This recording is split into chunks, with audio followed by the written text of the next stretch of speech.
एक बार की बात है, एक गांव के पास घना जंगल था। गांव वाले उस जंगल के बारे में बहुत सी कहानियां सुनाते थे, लेकिन सबसे डरावनी कहानी थी एक अजीब औरत की, जिसे लोग काली कहते थे। कहते थे कि वह रात के समय जंगल में भटकती है। रवि नाम का एक युवक था जो इन कहानियों पर यकीन नहीं करता था। वह हंसते हुए कहता, यह सब बकवास है। एक दिन उसने कहा कि वह रात को जंगल में जाएगा। रात को रवि गिरी अकेला टॉर्च लेकर जंगल की ओर निकल पड़ा। चारों ओर अजीब सन्नाटा था। थोड़ी देर बाद उसे लगा कि कोई उसे देख रहा है।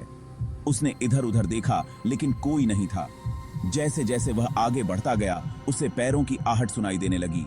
उसने रुककर पीछे देखा, लेकिन वहां कुछ नहीं था। अचानक उसकी टॉर्च बंद हो गई। अब उसके चारों ओर घना अंधेरा था। तभी उसे एक धीमी हंसी सुनाई दी। धीरे धीरे वह हंसी पास आती गई। रवि ने देखा कि उसके सामने एक औरत खड़ी थी।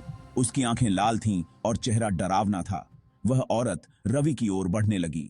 रवि ने भागने की कोशिश की, लेकिन उसके पैर जैसे जमे हुए थे। औरत बोली, तुमने मुझे क्यों बुलाया? अचानक हवाओं का तेज झोंका आया और रवि की चीख गूंज उठी। अगली सुबह गांव वाले रवि को ढूंढने जंगल गए, लेकिन उसका कोई पता नहीं चला। बस उसके कपड़े और टॉर्च एक पुराने पेड़ के पास पड़ी मिली। लोग कहते हैं कि अब रवि भी उस काली औरत के साथ जंगल में भटकता है, और जो भी रात को उस जंगल में जाता है वह कभी वापस नहीं आता।